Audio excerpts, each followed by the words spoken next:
Beings. Galactic beings यानी वह beings, वह लोग, वह स्पिरिचुअल बींग्स जिनका इन्फ्लुएंस हमारे पूरे गैलेक्सी में रहते हैं। उनका इन्फ्लुएंस गैलेक्सी में हो सकता है, पूरे गैलेक्सी को वो इन्फ्लुएंस कर सकते हैं, दूसरे गैलेक्सी को भी इन्फ्लुएंस कर सकते हैं। तो उनको हम सीधी सीधी भाषा में गैलेक्टिक बीइंग्स कहेंगे।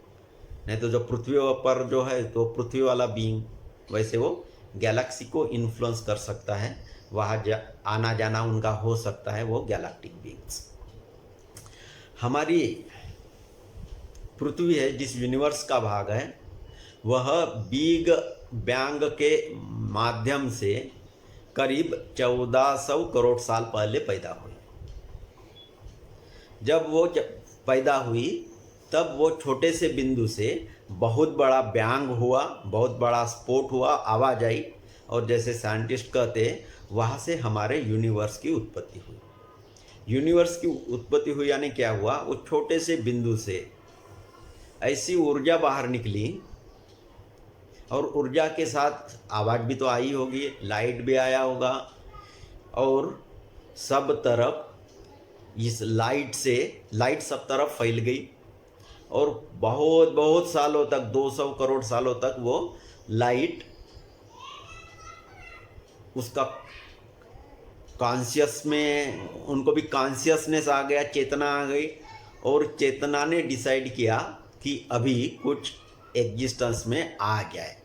तो उसी चेतना को हम कहते हैं आदि शक्ति। यह थ्योरी आपको पता है। लेकिन ऐसे कई साल हो गए, और फिर इसी प्रकार जब आदि शक्ति ने कुछ इच्छा व्यक्त की, तब अलग अलग लोक, शिवलोक, ब्रह्मलोक, विष्णुलोक, ऐसे लोक का निर्माण हुआ, और ब्रह्मांड भी निर्माण हुए, सोलर सिस्टम्स निर्माण हुए। तो तुरंत कुछ प्लैनेट्स नहीं बने थे, उसके कई सालों बाद प्लैनेट्स बने, अलग अलग सोलर सिस्टम में प्लैनेट्स बने। जैसे हमारी पृथ्वी बनी वैसे प्लैनेट्स भी बने। तो ब्रह्मांड में, हमारे ब्रह्मांड में जब प्लैनेट्स बने हैं वो करीब 1200 करोड़ साल पहले बने। तब पृथ्वी का नामो निशान नहीं था। हमारी पृथ्वी करीब 460 करोड़ साल पहले बनी। यानी हमारे ही यूनिवर्स में दूसरी जगह में ऐसी सिस्टम थी कि वहाँ ऑलरेडी प्लैनेट सिस्टम थी, स्टार सिस्टम थी, और उनका चलन होता रहता था। स्टार के सब तरफ उनके वो प्लैनेट्स घूमते रहते थे। लेकिन तब हमारी पृथ्वी नहीं बनी थी। हमारी पृथ्वी बाद में 450 करोड़ साल पहले, अभी से 450 करोड़ साल पहले बनी। और हमारे पृथ्वी पर फिर प्लांट लाइफ आ गई, और बाद में एनिमल लाइफ आ गई। पहले तो प्लांट लाइफ जरूरी है, क्योंकि प्लांट लाइफ नहीं है तो एनिमल सीधा नहीं आ सकता, क्योंकि उनको खाने पीने के लिए कुछ तो चाहिए, तो प्लांट्स जरूरी है। तो पृथ्वी पर जो प्लांट्स आए वह करीब 1.5 बिलियन 150 करोड़ साल पहले आए। अभी बात यह आती है कि उसके पहले कहीं था क्या। तो यस, हमारे यूनिवर्स में, पृथ्वी पर नहीं लेकिन हमारे यूनिवर्स में करीब 1000 करोड़ साल पहले प्लांट लाइफ थी।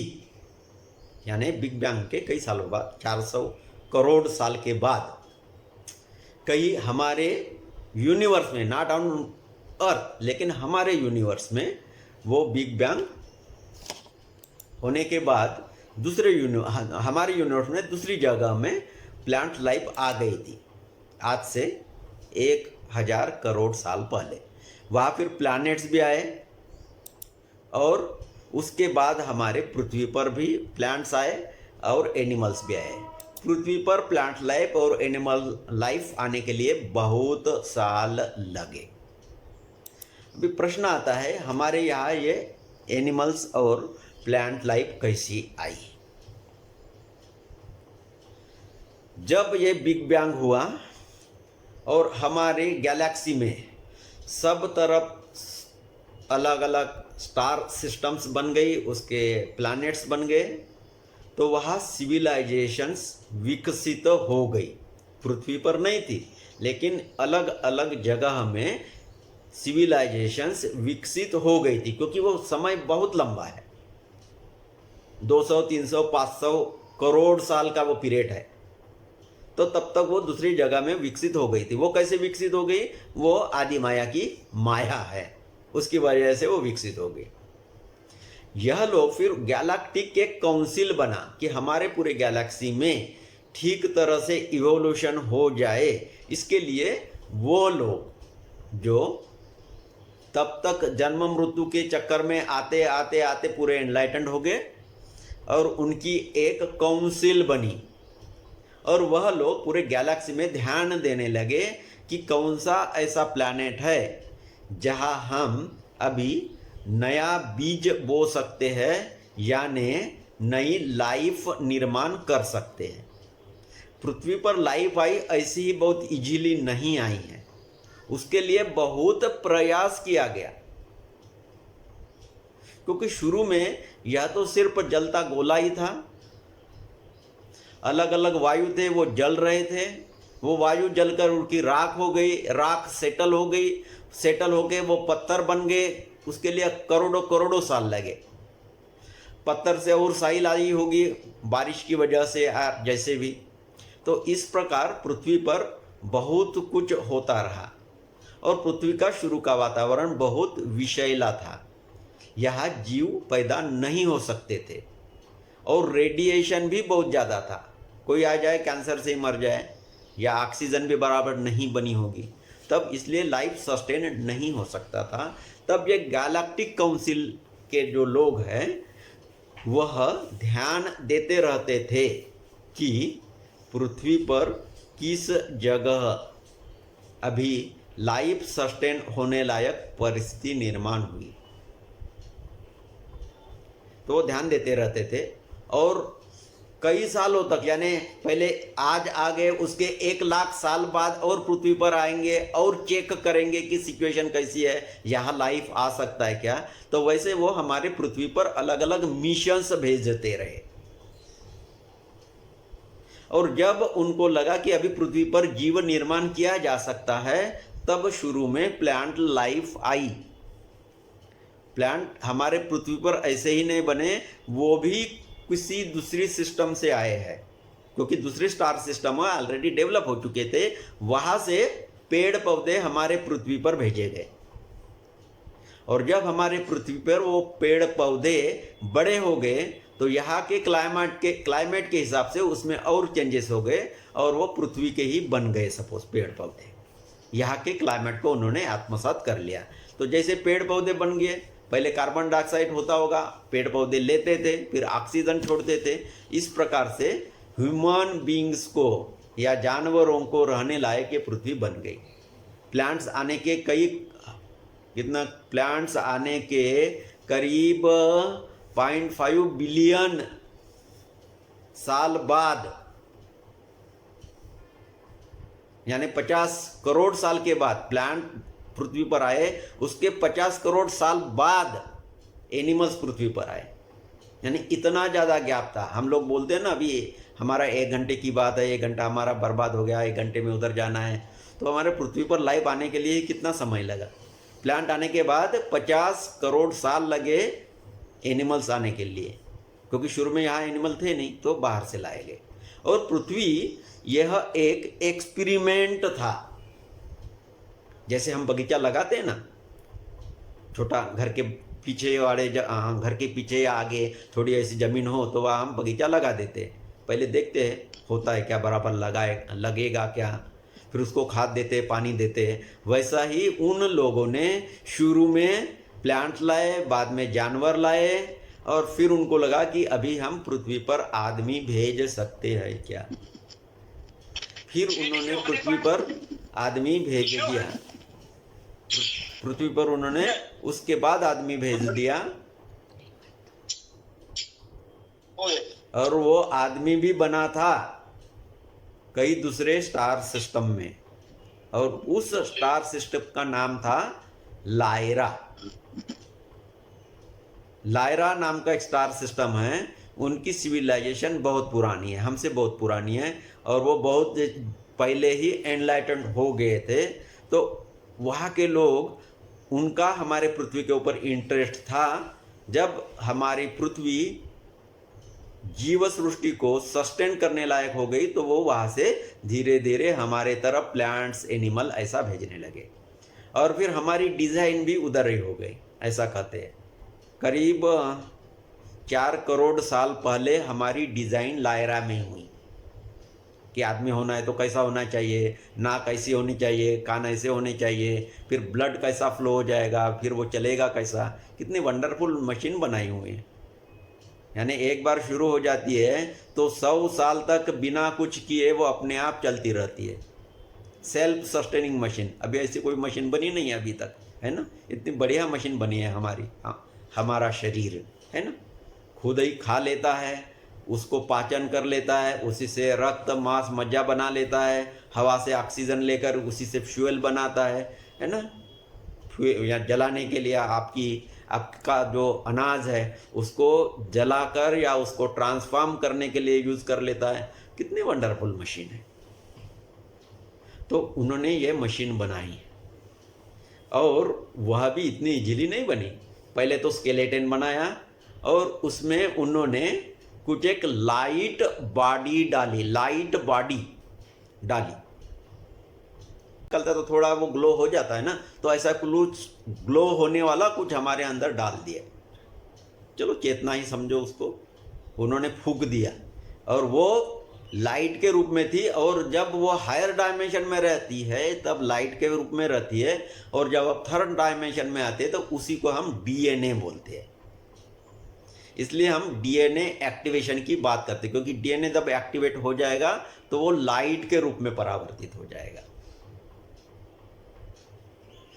तो इस प्रकार से उन्होंने हमारी सिस्टम ये बनाई। ये बहुत कॉम्प्लिकेटेड है, हमें ध्यान में रखने की ज़रूरत भी नहीं है, जस्ट एक क्यूरियोसिटी करके मैंने यहाँ बताया। तो एक जो स्टार बीइंग्स है, गैलेक्टिक बीइंग्स है, उनका हमने एक नाम अभी सुना पहली बार, या आज के दिन पहली बार सुना है, वह है लायरा। लायरा वह पहली एडवांस सिविलाइजेशन थी हमारी गैलेक्सी में, जो बहुत एडवांस थी। और फिर उन्होंने क्या किया, अरे यार हम ही तो अभी लायरा में तो आ गए ना, तो अभी दूसरी जगह में चलते हैं। फिर उन्होंने सब जगह में देखना शुरू किया, कहा सस्टेन हो सकते हैं। तो कुछ लोग 7 सिस्टर वाले प्लेडियंस से वहाँ गए, कुछ लोग सीरियस ग्रह होता है प्लैनेट स्टार सिस्टम है वहाँ गए, कुछ लोग एंड्रोमेडा करके दूसरी गैलेक्सी है वहाँ गए। इस प्रकार सब लोग इधर उधर फैल गए। एक आर्क्टूरियस करके स्वाति नक्षत्र जिसको कहते हैं, तो स्वाति नक्षत्र पे गए। इस तरह वो लायरा के लोग अलग अलग जगह में गए। तब तक भी पृथ्वी पर कुछ नहीं था। अब जब गैलेक्सी में लायरा के लोग जब 7 सिस्टर पे गए, वहाँ भी कुछ करोड़ों साल रहे, तब उन लोगों ने, यानी पहले ओरिजिनली लायरा के लोग, बाद में गए कहा प्लेडियंस में, 7 सिस्टर्स में। फिर 7 सिस्टर में जाकर फिर वही के वही हो गए। सपोज 400-500 करोड़ साल वहाँ रहेंगे तो कहा के लायरा के थोड़े ही कहे जाएंगे, वो तो प्लेडिस कहे जाएंगे ना। अभी आप पृथ्वी पर तो सिर्फ अभी 40 साल 50 साल पहले आए हो, सिर्फ 40 साल 50 साल, फिर भी बोलते हैं मैं पृथ्वीवासी हूँ, मैं दिल्ली वासी हूँ, हाँ कोई बोलता है मैं हैदराबाद का हूँ। अभी 40 साल ही तो हुए हैं, और पृथ्वी का पूरा लाइफ देखा जाए तो बहुत छोटा समय है ये, है ना। फिर भी हम कहते हैं पृथ्वीवासी है। वैसे ही वो लोग फिर लायरा से जो ओरिजिनली आए थे और प्लेडीज में रहने लगे, वो लोग प्लेडियंस कहने लगे। उनको हमारे तरफ बहुत यानी प्यार था, ऐसा समझे। तो इसलिए हमारा शरीर बनाने के लिए उन लोगों ने डीएनए कोड दे दिया, अपना डीएनए कोड हमें दे दिया। किन लोगों ने? प्लेडियंस ने। डिज़ाइन कहाँ बनी थी? हुमान जैसे लोगों की डिज़ाइन बनी थी लायरा में। डीएनए उन्होंने दिया। थोड़ा कॉम्प्लिकेट लग रहा है तो लगने दो, कोई बात नहीं, क्योंकि ज़्यादा यूजफुल भी नहीं है, अभी सुनना और भूल जाना है। तो प्लेडीज ने हमें पहले ये डीएनए दिए थे, और इसलिए हम ज़्यादा प्लेडीज की बात करते हैं। प्लेडीज के साथ हमारा ज़्यादा कनेक्शन है। वैसा है बहुत दूर है, कुछ 350 400 लाइट ईयर्स दूर है प्लेडीज, वो दिखता है लेकिन बहुत दूर है, लाइट ईयर्स 350 या 400 या 450 लाइट ईयर्स इतना दूर है।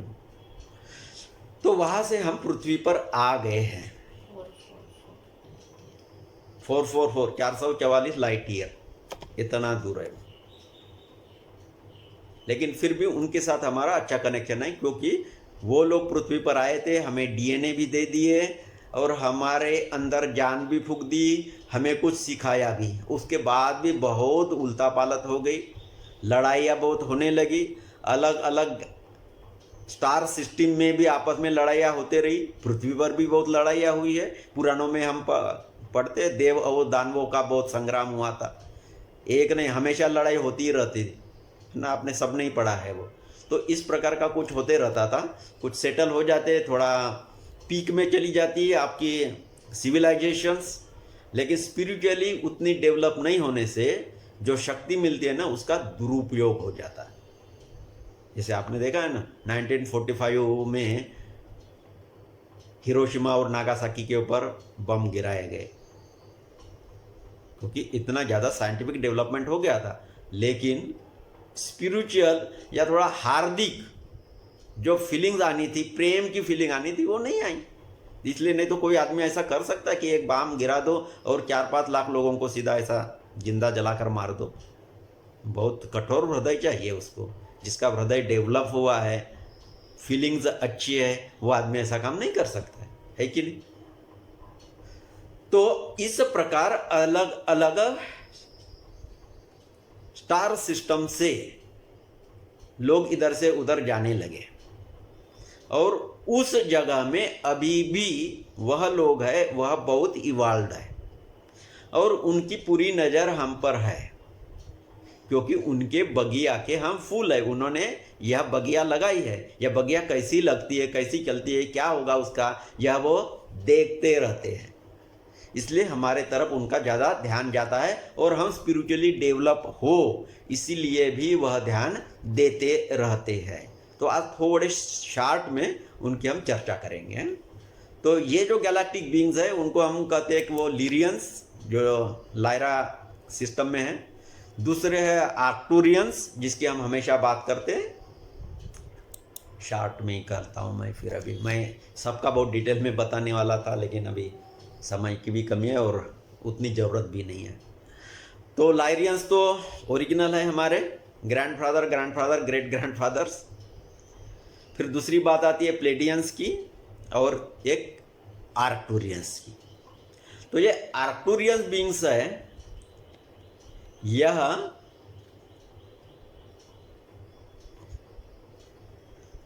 साइंटिफिक माइंड के हैं, यानी कोई भी चीज़ वो ज्योमेट्री के हिसाब से करते हैं। यंत्र करना है, बनाना है, मशीन बनाना है या एनर्जेटिक मशीन बनाना है, उसके लिए बहुत माहिर है। और वो हीलिंग के लिए भी बहुत अच्छे हैं। हीलिंग करना है तो उनकी हीलिंग कैपेबिलिटीज़ बहुत अच्छी है,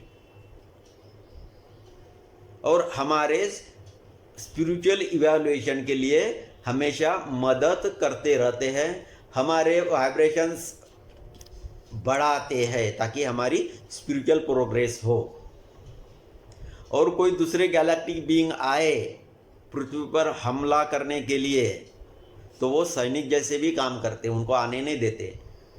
उनकी स्टार सिस्टम लोगों की बहुत बड़ी स्टारशिप होती है, वो इतनी बड़ी होती है कि बहुत बड़े बड़े शहर, सपोज आपका दिल्ली शहर, बॉम्बे शहर या उससे भी बड़े, इतनी बड़ी उनकी तो स्टारशिप होती है, और वो ब्रह्मांड में घूमती रहती है।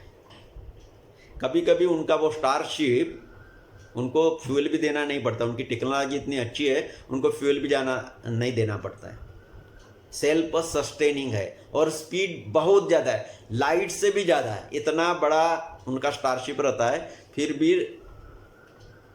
बहुत ज़्यादा स्पीड, कभी कभी लाइट से भी ज़्यादा स्पीड। वो कैसे ट्रैवल करते हैं, एक वर्म होल होता है। अभी वर्म होल क्या है वो छोड़ दो, एक वर्म होल होता है, उसमें वो घुसते हैं और यहाँ से घुसे और उस तरफ निकले, यानी करोड़ों माइल्स का डिस्टेंस वो कुछ सेकंड में क्रॉस कर जाते हैं। तो उनको वो पता होता है कैसे जाना है। तो ऐसे स्टारशिप्स उनकी घूमती रहती है और वो हमें पृथ्वीवासियों को प्रोटेक्ट भी करते रहते हैं।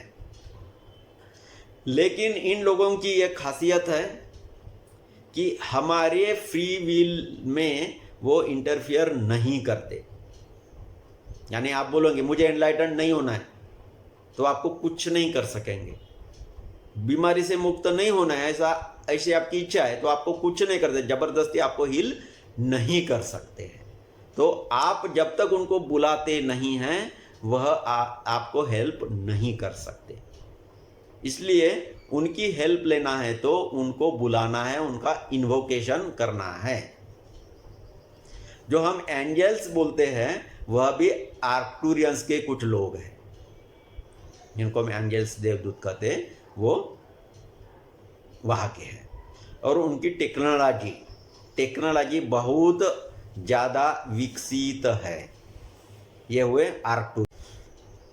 फिर ऐसे ही कुछ कैरेक्टरिस्टिक्स है, लिरियन लोगों की है, प्लेडियंस लोगों की है, आर्क्टूरियंस लोगों की है। और आर्क्टूरियंस लोग पार्टिकुलरली कलर और एनर्जी का यूज़ ज़्यादा करते हैं हीलिंग के लिए। हर एक की अपनी अपनी खासियत होती है। ओके। और ये प्लेडियंस यानी वही लोग हैं जिन्होंने हमारे पृथ्वी पर आ गए थे और लेमुरिया और टेलोस इसकी निर्मित की थी। पहले तो लेमुरिया डूब गया तो फिर टेलोस में, है ना। वैसे ही एक सीरियंस भी रहते हैं। सीरियंस वो बहुत नज़दीक है। सीरियंस हमसे सिर्फ 4.5 लाइट ईयर्स दूर है। यानी लाइट को वहाँ जाने के लिए सिर्फ 4.5 साल लगते हैं। लाइट को जाने के लिए, हाँ, फ्लाइट को नहीं, लाइट को। वो 2 स्टार रहते हैं, ए और बी। आप लोगों को थोड़ा पता ही होगा, सीरियस ए सीरियस बी ऐसा कहा जाता है उनको। उनसे रिलेटेड भी हम और मेडिटेशंस कराएंगे। और एक एंड्रोमेडा करके एक गैलेक्सी है। It is not our galaxy, milky way galaxy, but it is other galaxy. They call it Devayani या एंड्रोमेडास। तो हम जनरली उनको बुलाते हैं हमारे मेडिटेशन में। उनकी हम चर्चा क्यों कर रहे हैं? क्योंकि ये लोग बहुत हाईली डेवलप्ड है, बहुत हाईली डेवलप्ड है। और उनकी इच्छा होती है कि हमें स्पिरिचुअली इवॉल्व करें, क्योंकि उनके बगीचे के हम फूल हैं। और उनके ऊपर ये कंडीशन है, भगवान ने दी उनको कंडीशन कि जब तक ये ह्यूमन बीइंग आपको पुकारते नहीं, आप उनमें इंटरफियर नहीं कर सकते। तो उनसे कनेक्शन हमें करना है। तो क्या करना है? हमें उनको बुलाना है। और सिर्फ ऐसा बुलाने से नहीं चलेगा। जब आप थोड़ा मेडिटेटिव स्टेट में आ जाते हैं ताकि उनका आपसे कनेक्शन हो जाए, तभी आप उनको फील कर सकते। जैसे मेरे पास अभी मोबाइल है, मैं उस रेंज में रहूंगा तभी मुझे मोबाइल के सिग्नल्स आ जाएंगे। नहीं तो कोई ऐसी जगह में चला जाऊं कि जहां मोबाइल के सिग्नल नहीं, तो किसी के साथ मेरा संपर्क, बात करने का संपर्क नहीं हो सकेगा। तो मुझे उस रेंज में रहना होगा, कनेक्शन में रहना होगा। वैसे ही हमें ये स्टार बीइंग से कनेक्ट होना है तो थोड़ा मेडिटेटिव स्टेट में जाना है। इसलिए हम मेडिटेशन में जाते हैं, उसके बाद उनसे कनेक्ट हो जाते हैं और उनसे जो कुछ कहते हैं, मांगते हैं, तो वो बहुत ही इजीली और हैप्पीली आपको देते हैं, क्योंकि उनका मिशन ही वही है। वो हमारे जैसे नहीं है फिर मुझे क्या मिलेगा, क्योंकि उनका अनकंडीशनल लव है। किसी ने मांगा तो दे दिए, वो वेट ही करते हैं। और ये भी नहीं कि वो 4 लाइट ईयर दूर है या 100 लाइट ईयर या 37 लाइट ईयर्स दूर है तो आने के लिए टाइम लगता है। नो, उनके ब्लेसिंग, उनके सिग्नल्स आप तुरंत पा सकते हैं। तो ये हुआ ये स्टार बीइंग के बारे में शॉर्ट में।